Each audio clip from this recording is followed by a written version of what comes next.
Abundance Wala, and you're watching Abundance Show on Global Abundance Organization, GAO TV. And today we've got Concepta with us. Concepta, please introduce yourself. Hello. So I am sitting here in Massachusetts in the US, and it's actually a beautiful day out. I just realized that it's a sunny day here. And right before we came on, we were having this wonderful conversation about relationships. And given that I'm a relationship coach and author, it's one of my favorite topics to be able to help others understand what effective communication is, which ultimately will improve your relationship. Very true. Thank you so much. Thank you so much for being abundantly available for the abundance. Today, we'll be talking about scarcity of relationship, and we'll be driving ourselves from scarcity of relationship towards abundance of relationship. So, Concepta, my simple question in today's topic is why these relationships are failing. I believe for me, it's like the inability to really see and hear and understand the other person. It's so easy when two people first get together, they like what they see, the chemistry might be there, they might have a lot in common. All the very basic stuff might be there. It's the same level of education, they both have similar careers. So all of that is a beautiful connection. And it is. I'm not minimizing that. But the deeper ability to communicate is much deeper than that. And the thing is, when we're born, we don't come with directions. We kind of left figuring it out. And the majority of people that I've talked to and work with to this day, most of their issues in their adult relationship is derived from their childhood. Not being heard, not being seen, not being validated, not being understood. And when you grow up, you don't even know what that feels like. My own personal experience, I think I was 25 years old when I got into my first real experience, real relationship. And I look back now, and he was probably the most emotionally constipated man in America. And of course, he was perfect for me because that's what I knew. And luckily, I was in therapy myself, learning about communication. And my therapist was male, which was so helpful. And then eventually, I got into group therapy. And I say all of this because that was where I learned how to communicate effectively. And group therapy was probably something I dreaded going to, but it was also the most beneficial thing for me that helped me be able to relate to other people. Just knowing that everything I say and do has an impact on who I'm with. And bring that into relationships today. Like I said, the first, the early years, the planning of a marriage, the planning of the wedding day, more so than the marriage, and the planning of vacations, and all of that's so wonderful. But to be able to really understand one another and what their needs are takes work. And it starts with both partners knowing themselves, knowing what their needs are, not just knowing what kind of food they like or what kind of activities. Yeah, you like hiking, you like tennis, you like golf. Again, that's all very basic. That's all on everyone's profile. But more so, how do you handle jealousy? How do you handle anger? How do you handle rejection? What is it about you that makes it challenging to live with? Do you disconnect when you're angry? Do you get loud? Like, there's a whole litany of different ways. And not that any way is right or wrong, but it's knowing that this is how you react. I know with my partner, I'm the type that, if I've got something to talk about, discuss it, I can do it right now, right here. And sometimes I learned at the beginning, my partner, if it was a big issue, he actually needed to sleep on it. He literally needed an overnight, and we weren't living together at the time, so it was fine. It's like, okay, check in with me in the morning. And he would, and we would talk about it. And after a while, that overnight was like, can you give me a few hours? And now it's like we're so used to each other, we can literally pick up a topic and talk about it. Sometimes he will still initially get defensive, so I have to just say to myself, or actually one of the things I say to him when I run something by him, I'm like, don't tell me your first three thoughts, because they're usually judgmental and why we shouldn't do it, and then he'll get to being able to communicate about it. And I used to get frustrated, and now I just laugh about it because he is who he is, and that's the other thing. It's like when someone shows you who they are, believe them. The other biggest thing I think that is really what happens is unmet expectations. We all have these quiet, hidden expectations. And it's like that. How am I supposed to know what you want to eat if you don't tell me what you like or don't like? The same thing when I come home in the evening, I personally have, I need to like decompress, put the kettle on for a cup of tea. Sometimes I take a bath. There's different ways that I want to decompress. And I don't have little young kids in the house, so it's very easy for me to do that. My partner loves to get up in the morning. He needs a coffee and he needs his shower, and then he's up for a conversation. Prior to that, I just let him be. Having said that, if I needed to have a conversation with him about something during that time, I will ask him. I say, I know, honey, you usually don't like to get into something deep right now, but can we? And again, it's about knowing your partner, respecting them, and then being able to say, can I, have 10 minutes today? And if it's not a good time, can we talk later on tonight? A lot of times when I was more immature, I would want to walk through the door and just have at it. And I would be bringing all my frustration with me, maybe the 5 last arguments with me if they weren't resolved. And sometimes you're bringing your old relationship into it. If you've got unfinished business, a lot of the times they're going to pay the price. The other thing I always say to people that are newly dating, I'm like, find out if your partner had a good relationship with their parents. I think it's very important, if a woman dates a guy, that the guy had a good relationship with his mom. And if a woman is with the guy, hopefully the guy had a good relationship with his mom, or vice versa, if you know what I mean. Because that's going to be very telling. If the No. relationship is very enmeshed, go ahead. Okay, concept of when you, I mean, I'm just picking up one word out of this discussions. You said unfinished business. What's this? Yes. Unemotional finished business. So let's say you were married for 5, 6, 10, 12 years, whatever the case may be, and that ended, but it never was really ended emotionally. Like people think, well, we're separated, we didn't, we're not working out, we're done, we're divorced. You might be divorced financially, you might have stopped talking 4 years ago, but if you have not dealt with the reason why that relationship fell apart, what was your part? What was it about you that did not, was not able to be involved? Was it your jealousy? Was it whatever it is? Knowing what that is, if that's not dealt with, you're bringing that emotional baggage into the next relationship. It's like your childhood baggage. If you have unhealed pain, trauma, whatever in your childhood that doesn't get resolved, you're walking around with a lot of luggage, and you're bringing that luggage with you. You're not even aware of it a lot of the times. But imagine walking around with like 7 or 8 knapsacks, and everywhere you go, you're bringing it with you, and you don't even realize it. Instead of just opening up that suitcase, going through it, see what doesn't fit anymore, like clothes. If it doesn't fit, get rid of it. You need to replace it, do. And this would be about thoughts. Let's say you find a woman that's very, very attractive, but you can't trust her. And now your jealousy is up, and it's like that can become very, very painful. And then you just kind of get rid of that, and then you never really deal with what that jealousy is about, what the insecurity is, what your fear is. You're afraid they're going to abandon you.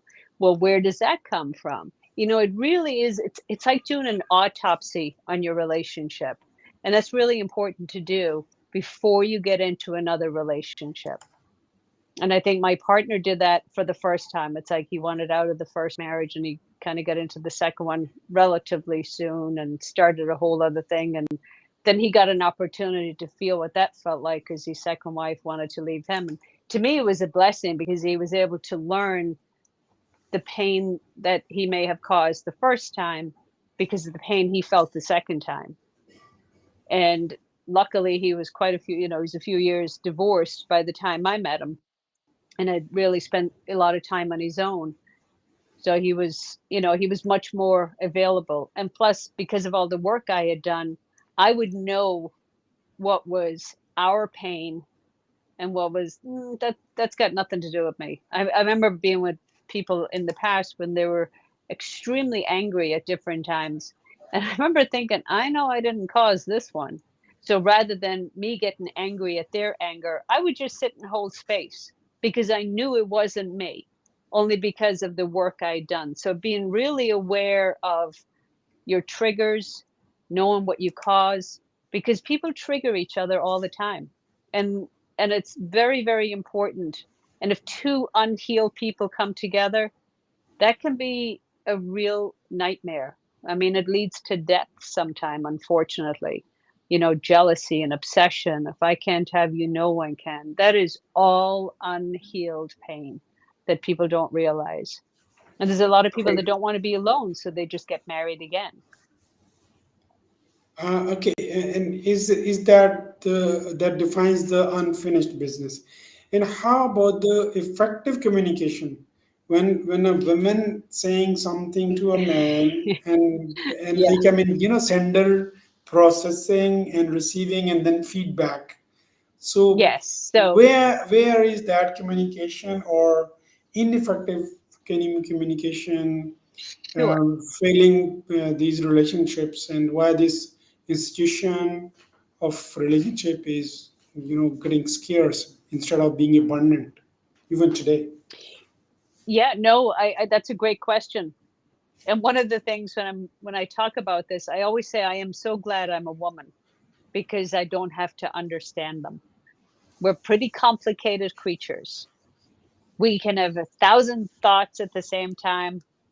There's a wonderful short YouTube video there about men's brains versus women's brains. And it's I forget which doctor is talking about it, but it's so on point and everyone laughs and they're laughing because they can relate to it. But it's like when someone comes home after a long day of work or whatever the case may be, she's exhausted, she's tired, she might just want to be heard. She'll come through the door, she'll vent, and she really wants to be heard about how she feels, even though she may not be talking about her feelings. She might be talking about the boss, she might be talking about the traffic or whatever the case may be. And a lot of times the partner is hearing exactly the words they're saying. So they're responding to the words that's being spoken. Oh, your boss is a jerk. I can't believe, why don't you quit that job? Meanwhile, the wife might think, I love the job. I don't want to quit. I just want to vent. Whereas the guy wants to fix it. And the woman is thinking it's not broken. So now instead of her feeling closer to the partner, now she's like, he doesn't even understand me. Meanwhile, the guy is thinking, I heard every word you said, and they could recite it. But what's really important, and it's like it's the woman's job to teach her partner, and it's the guy's job to teach his partner. And when I say teach them, it's teaching them about how they feel heard, how they feel. I'm able to translate it now. So I don't need my partner to say everything word for word. I can translate it in my mind because I understand it. There was a friend of mine one time. It was after my dad had passed away, and I hadn't seen this guy in quite a while. And this is how he was like in his 70s, wonderful guy. But this is how he what he said when he saw me. Hey, you look like shit. Where the hell have you been? And I was like, I miss and love you too, but it's like instead of the guy saying, "Oh my God, I haven't seen you in so long and I miss you," they have like their own language. And I'm not just talking about, you know, different language, but we do really have a different language. And I think it's important for us to understand one another's language. Because one of the things I hear a lot of guys saying, I don't know what the hell is wrong with her. I give her this, I got her this, I bought her this, I did this, and and meanwhile, the women are like, he doesn't understand what I'm saying. Yeah, he went and bought me a dress. I didn't even want it. And he went and got me this and I didn't want it. It's like and these are people that I'm working with. I love working with couples because it really gives me an opportunity to help them hear one another because they're not hearing one another. Even the way they respond to one another. I'm like, what do you think he just said? And she will come back and I'm like, huh, I'm not even, I mean, I understand how she heard what she heard, but it's like, it's fascinating. It's fascinating. It's another language, but you need to learn about yourself first and then teach the other person. Just like I said earlier, when I don't feel good, I want to be left alone. You know, if I'm hungry, I'd like some food. It's like it's knowing yourself. Sometimes if something emotional is going on for me, I'd sooner not talk about it right away and maybe go for a walk and spend some time on my own. Someone else might need a hug. They might need to not be alone. They might need someone to stay with them. There's no right or wrong, but it's knowing how you're wired. And a lot of times we're operating from a place, like I said, of lack of it from our childhood. And we don't know how to receive and we don't know how to give.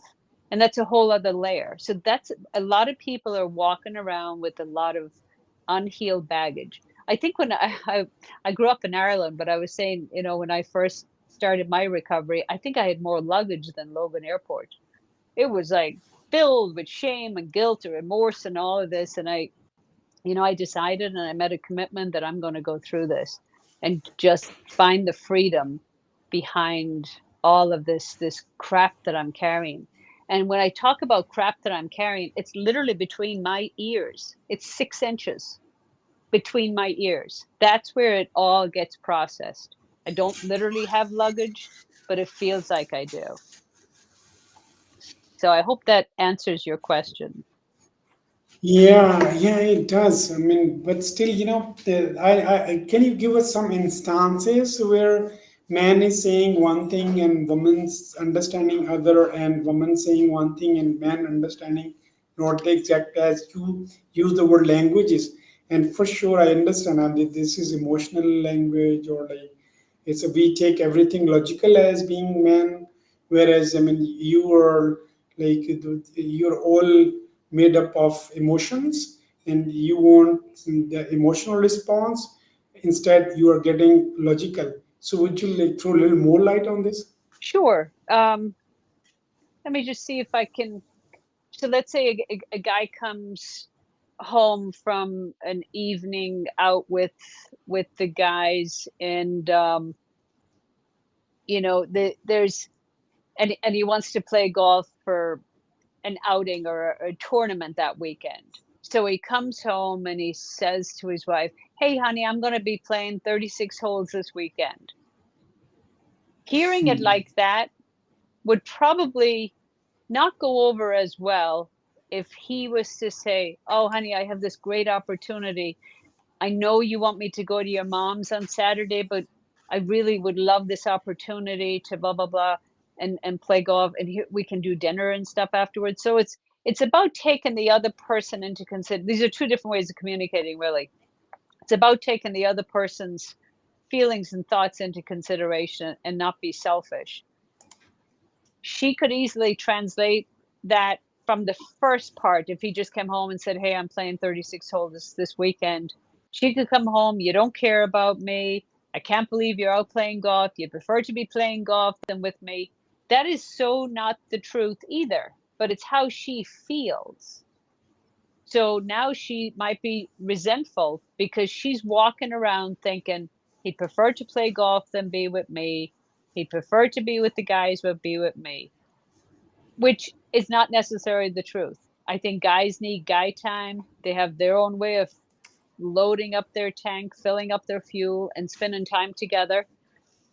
One wife might say, "Oh, honey, I'm so happy for you. Go enjoy yourself. We'll see you later." That's an evolved person that can say, "Honey, I know you love to do that. I'm so glad Johnny's in town and you can spend some time with him. Let's make some time during the week to do whatever. It's again about being considerate of the other person. But the part a lot of times that gets really sticky and complicated is if the woman wants to confront the guy about something. Let's say he wants his laundry done, but he never puts his clothes in the laundry. He might not even put them in the basket, or he might put them in the basket or next to the basket or whatever the case may be, or he puts them in the basket. She complains, he's looking for his clean clothes or whatever. And he says, well, I put him in the basket 2 days ago, honey. I thought you might have time to do the laundry. And if she's resentful from something prior to that, she may feel used. What do you think? I'm just your housewife. Totally interpreting the laundry as something personal.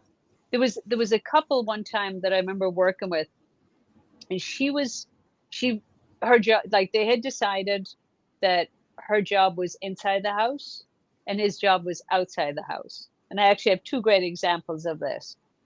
So there was one afternoon, I think it was like during maybe the winter.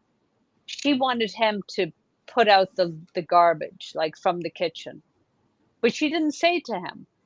But she was thinking, why doesn't he help me around the house? This is all going on in her own mind. Did not say to him, honey, it'd be really helpful if you just grab the trash in the morning as you're walking out. It's kind of heavy, it's slippery out.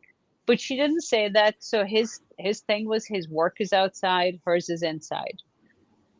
Then she started telling me, well, I even took it out of the trash barrel and left it by the door. And he would still walk out every morning, not see the trash because that wasn't his job in his mind. He just wouldn't see it.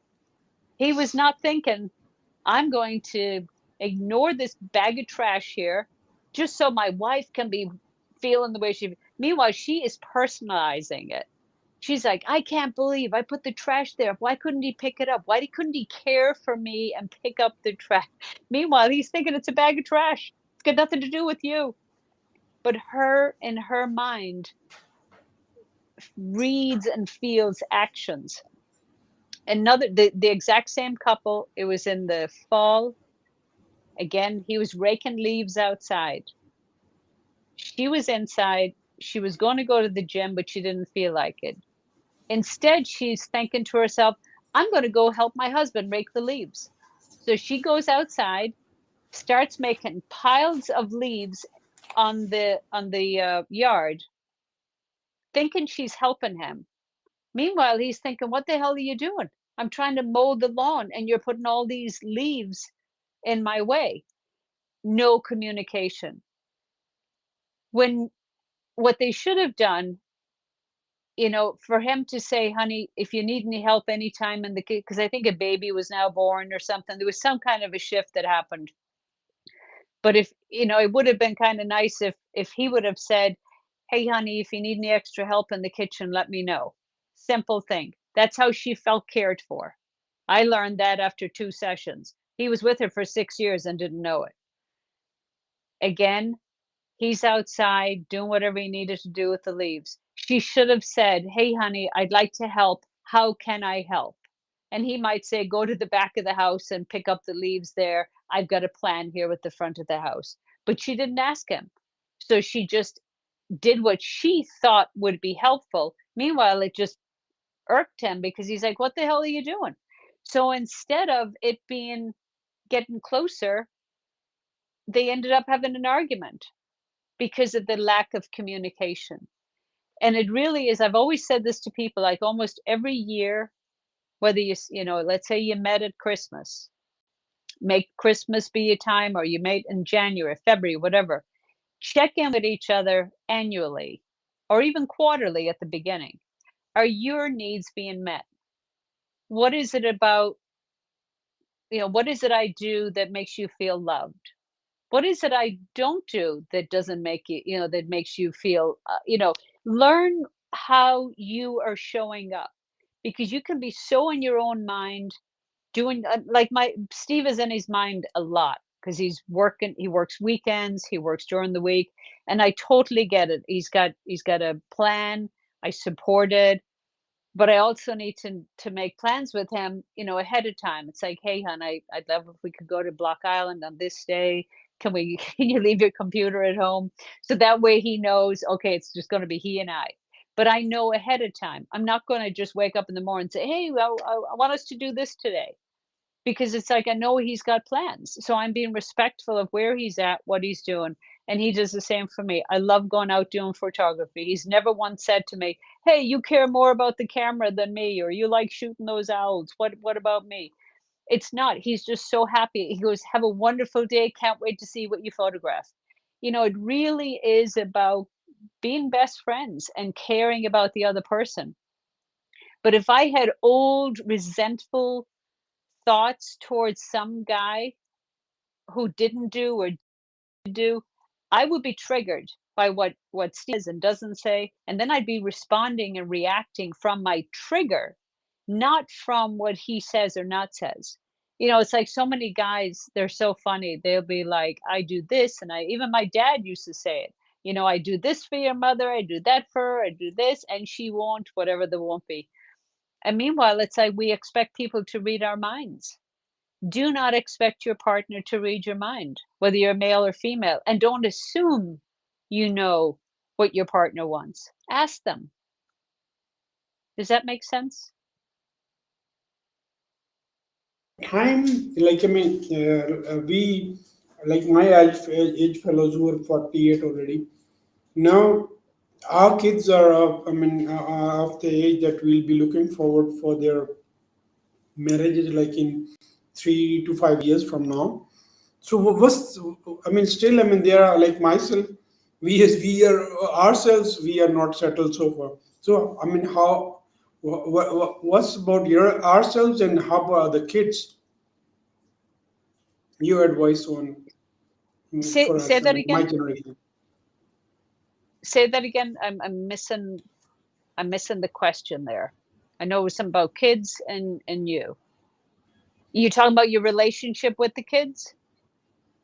Yeah, there are like there are people in our community. They're like around 50, like close to 50, and they are still not settled with their spouses. And their kids are to be married in 3 to 5 years from now. So this is complex situation. What's your advice, on this situation?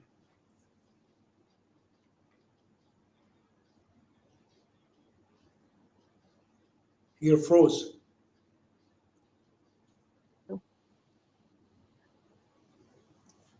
Hello, you there? Hi. Did you Yes. get my question, or I do repeat again?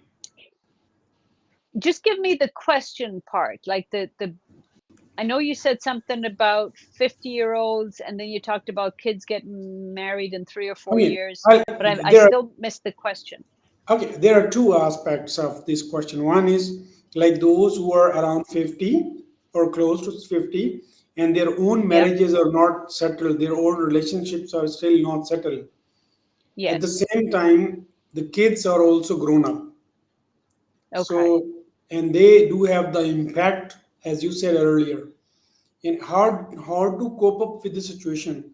What's your advice to the parents and to the kids, and again for their relationships for the future of their kids? Well, I think the greatest gift that any parent can give their child from the day they're born is a present parent, someone who is present, not someone that's like, "Go away, I can't talk to you now." Good, so all of that starts from the get-go.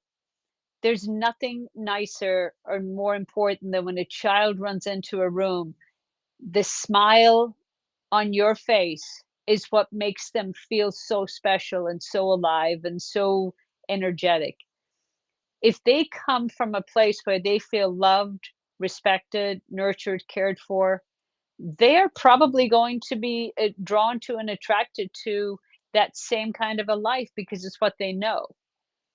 Now, if they grew up in a place where they saw their parents be really strict, no affection, stay together for the kids, they may more than likely be drawn to that. It's like that's the energy you're being drawn to because it's what you know.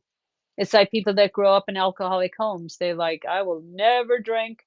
Then you hear down the road they ended up marrying a guy who wasn't drinking a lot at the beginning but became an alcoholic. So it's like unless and until you really can check in with yourself, get plugged in and figure out what you want. And then when you do go out dating or whatever the case may be. I don't know what it's like in your country versus in America or Ireland. Either way, you meet one another, but there's a lot of questions that you need to be asking yourself first and foremost. What do you want? What do you see your future to be? Do you want kids? Some people might want 4 kids, some people might want 2. How do you get on the same page? The other thing I think that's really important is to be on the same page with how you raise kids, and you can even again, the thing is with who the kids have become. Are they emotionally plugged in? Are they, some are very sensitive, some are there's a lot. It's awful hard to give you a black and white answer.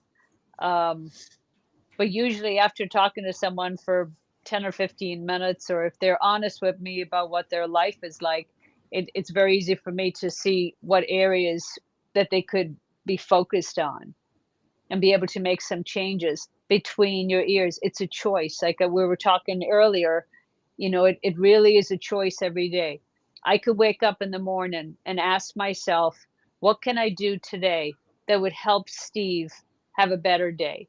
And that might be, because he usually does the grocery shop and I do the cooking, he does the cleaning, blah, blah, blah, or I can ask him what his day is like and just ask him what his day is like. If he's got a busy day, it's like, you know what, I've got some time in between. I can just pick up some food. But it's like, how can I make your life better? Relationships are either contaminating or they're contributing. And how are you showing up? And you can say, well, my wife doesn't do that, so I'm not going to do this. Put a little note in her pocketbook. Hey, I'm thinking about you. Looking forward to seeing you tonight. It's like I grew up in a home where I never heard I love you. Like, and when I finally did hear it, I'm like, are you dying? You're going to die soon. It's like, but just be present, be kind, and not wait for the other person. Because then it's like you're playing this kind of game of like, well, she doesn't do that, so I'm not going to do that. I'm going to wait. Lee does that, and she doesn't wait. I do this, and she doesn't. Let them know what you need from a loving place. And the way you do that is to say, I absolutely love when we whatever, rather than I can't believe you haven't done that in years. I really miss the time when we blah blah blah. Like focus on what you want, not what you don't want. And when you start out something, don't ever start with you, because that'll put someone right in the defense. You're never home on time. You're always on the phone. Yeah. Instead of saying, oh, honey, can we have some time this weekend where there's no electronics, no phone, and we can just go for a walk? And it'd be like, you know what, this weekend might not work, but I'll be able to do that on Monday. You negotiate. And maybe you don't particularly want to go for a walk, but they do. And then you go for a walk and you connect. No devices, no nothing. You connect. Go out in nature. Nature is like one of my favorite places to be when the weather is nice. Just being out in nature, birds. I've been watching a family of owls last year, and now I just found them again this year. They have so much to teach. They teach you patience, they teach you protection. It's pretty fascinating. But what have you been teaching your kids, do you think? You need to ask yourself that. I know you have 4 sons, so you can ask yourself, what have I taught the first one, the second one? Because you're a different parent to each one of these people. You're the same guy, same name, but you're a different parent. You were a different parent when the first one was born, and you were a different parent when the fourth one was born. Be aware of that. Who are you as a partner? What is hard about you to live with you? What's the nicest thing about you living with you? Like, know that about yourself, and then know that about your partner. What did they think of me? What did they say about me when I'm not here? And why are they saying what they're saying? To be vulnerable is not always a comfortable place to be, but I think you need to learn to be in that place, to soften, to have a safe place and a soft place to fall at the end of a long day, and not need to have your coat of armor on because you know you're going to get yelled at as soon as you walk through the door, or I'm not going to tell her that because I know what she's going to say. All of that is useless way of communicating. Communicate effectively. Wow. And one more thing, when you were giving me a session, thank you so much for being abundantly available to me. Thank you so much.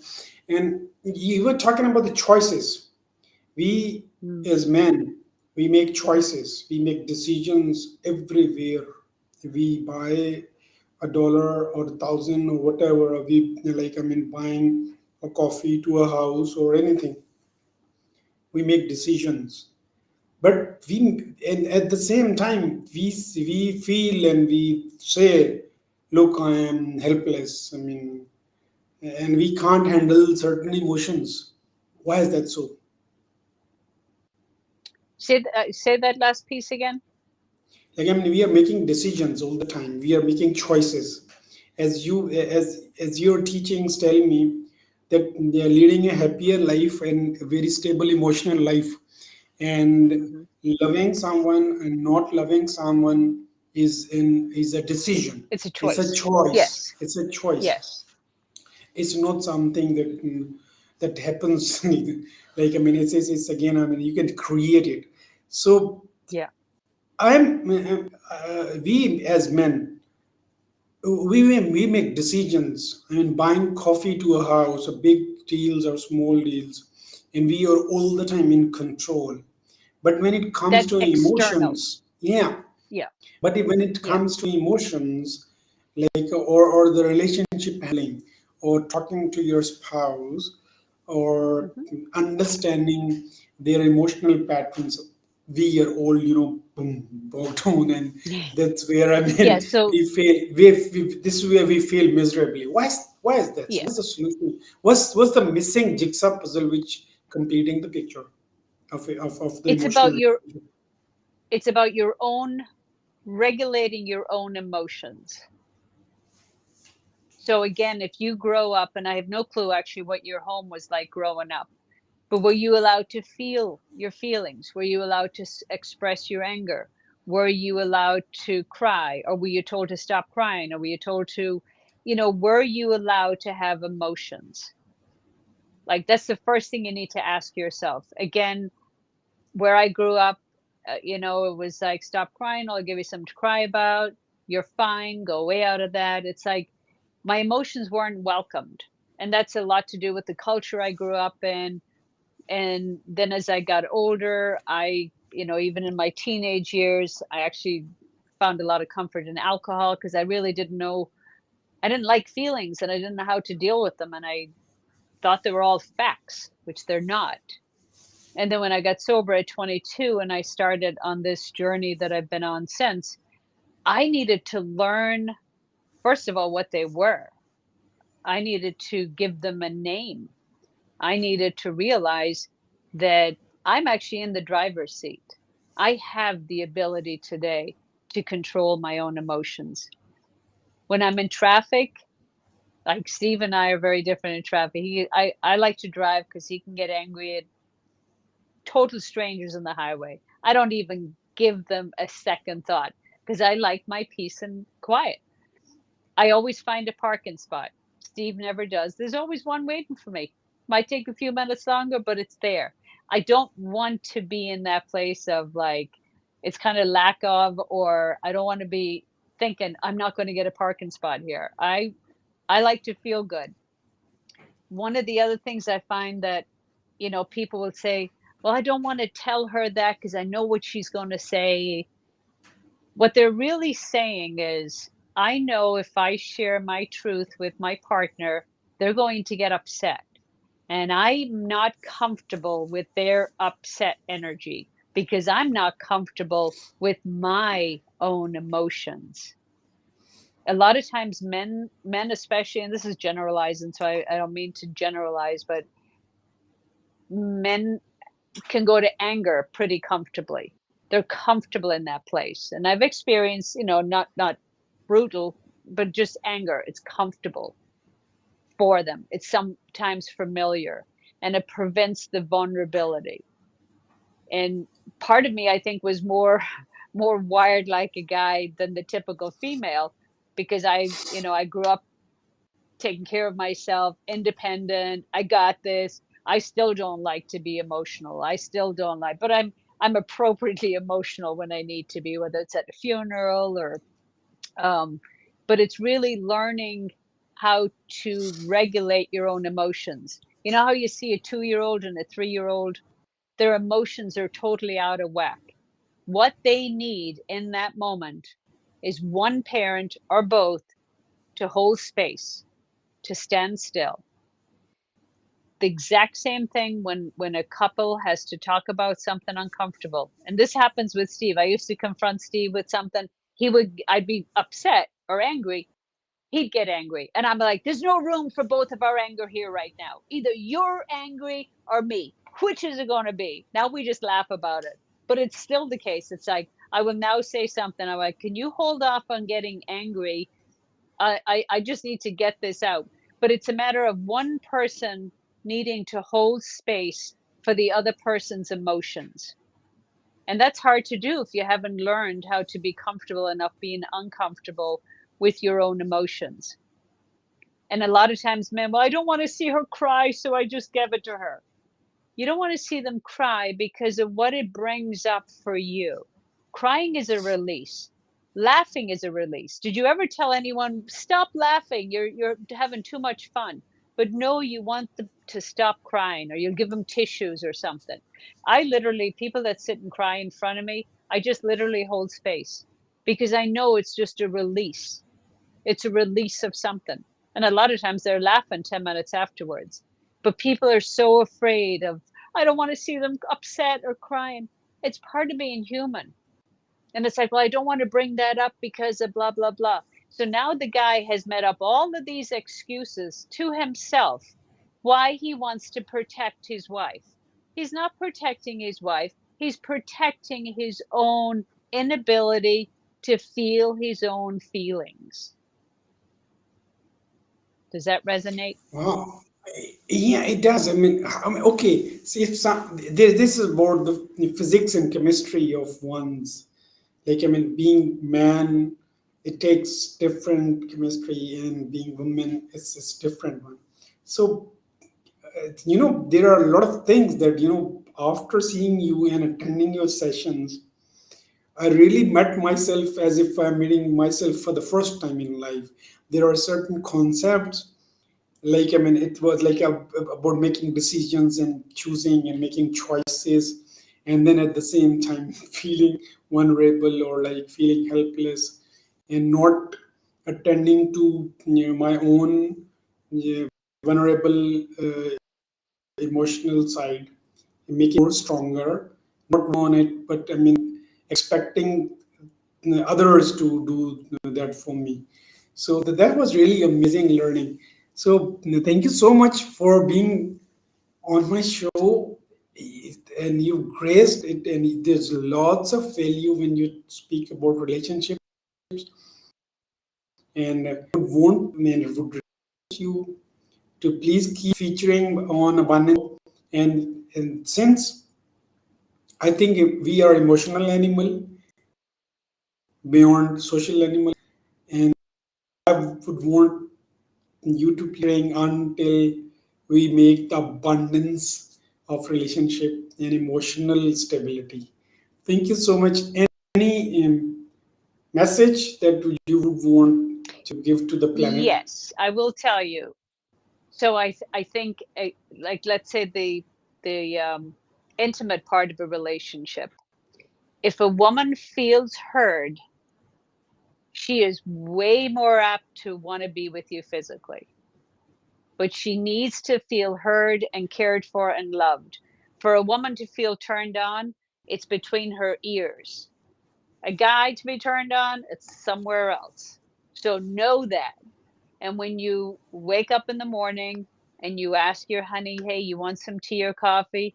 That's when foreplay starts. It's about feeling cared for, sending her a message throughout the day saying, hey, I'm just thinking of you. Not, hey, make sure you put the trash out. I'll be, just letting the female know you've been thinking about them for no reason, just thinking about them. That's how a female feels cared for. A guy, on the other hand, needs to feel appreciated. So the woman needs to let the guy know that, I really appreciate all you do, what you do, when you do it, the little things, the big things. But if the two of them want to get together, physically, the woman needs to feel safe emotionally, feel seen and heard and cared for, not buy them maybe again, there's a love language, which we could spend a whole other topic on. You have to learn what your love language is. And for some people, it's words of affirmation. Other people, it's gifts. Other people, it's quality time. There's different ways of feeling it. So again, learn what your language is, teach the other person, vice versa. You cannot read minds. And let's say you were dating someone in the past, don't compare them. You can say to yourself, well, Tom liked it or John liked it, whatever it would be. Do not assume just because one guy does, the next one is. Ask them, learn about them. It's like I wrote an article on LinkedIn yesterday, I think it was, about when you go for a job, you're going to ask a lot of questions. When you're building a house, there's a lot of tools and structure you need. Relationships are the same way. You can't just go out and think, oh, yeah, I've got chemistry. Yeah, it's wonderful. Let's journey together. You go for a job interview, there might be 3 interviews. Then you have to figure out what it's like in the office. Is the compensation the same? There's just so much to it. And if you can equate that with a relationship, and a lot of times the marriage really begins 2 years after you're actually married. That may sound strange, but Ooh. it's like it takes that long sometimes for people to settle in enough to actually be themselves. And not that they're hiding up until then, but there is a kind of a gestation period where it takes a couple of years. And then when you have that first feeling of like, what the hell am I doing? Or, oh my God, I shouldn't have done this. That's when it begins. And that's where the choices begin. And when you go to bed at night, say to yourself, I have chosen this partner. Thank you, God, or source, wherever it is. Wake up in the morning. Thank you for another day of life. Turn to her and just say, good morning. What can I do for you today? And if she's asking you the same thing, then you've got two people that have, got each other's back. That's one of the things. Steve and I, no matter where we are, he travels quite a bit for work. I was just in Arkansas. He's going to be traveling next week. Doesn't matter where we are, we've got each other's back. It doesn't matter if it's a different time zone, we've got each other's back. That is something we have built over 7 years, and it just keeps building naturally. And we have an honest, open communication, and it's priceless. But it's possible. Work. It takes work. It takes communication, and it takes knowing yourself. It starts with you. You got to have a relationship with yourself first and foremost. And I'm talking about internally, not just how you look, what you wear, what you drive, where you live, what your occupation. That's all part of you. But to really know how you handle jealousy, how you handle conflict, what triggers you, what scares you about communication, all of that. Let's say you're scared of confronting your partner. You start off with, honey, I have like really not a whole lot of experience in confronting someone, but I really would love to confront you with this situation, and can you help me? It's like helping each other. You're either contaminating or contributing to the relationship. Think of that every time you open your mouth. Is what I'm doing supporting and getting me to where I want this relationship to be? Wow, that's amazing side of the, like, getting back to each other and being that supportive despite the fact you're physically away or in a house. It's more of communication. I mean, I'm getting more closer as I'm more concentrating on emotional pattern, learning each other's emotional pattern, and communicating Hmm. effectively. That we do communicate, but the effectiveness is not there just because we do not have the feedback loop. So yeah, Well, you it's have to like I ask said, them. yeah, So when you say something to your wife, take a moment and say to her, "What did you hear me say?" And let yeah, her recite back to you. And you'll say, "You know what? That's part of it, but this is the other part." And then when she responds, she needs to say, "What did you hear me say?" And chances are you might come back and say, "I heard you say," and she's like, "No, that's not what I said. This is what I said." And it might be a few weeks of that. What did you hear me say? What did you hear me say? And then after a while, it's like now you're learned one another's language. And it almost sounds like you're going back to school, but we never learned this at school. It was never an I wish it was, but it's not. It's not a class at school where you learn how to communicate effectively. and one more thing, yeah, I like to just, get back to the comparison, that we keep comparison with our ex, be it any, like, for spouses. We say this is natural. Is it natural? My first question. Secondly, how to cope up with this? It is natural. It is natural to have someone to compare. It's like going on the same vacation with someone different. You are going to have memories. But a lot of times, if we're holding on to something from the past, one aspect of it, to me, it's like seeing a commercial of a movie.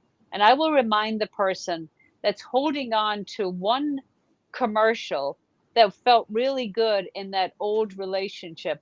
I will remind them to play the whole movie. And the whole movie could have been, yeah, they weren't very respectful and yeah, they didn't really hear me. But that part was really good. I try. So it's like you're holding on to one aspect and then you're thinking that was the whole relationship. And you're really bullshitting yourself. And all that does is hold you back from being present with the person you're with today. Thank you so much, Concepta. My pleasure. You're clearing out so many concepts. Thank you so much, Concepta. See you My again soon. pleasure. Bye bye. Absolutely. Bye bye.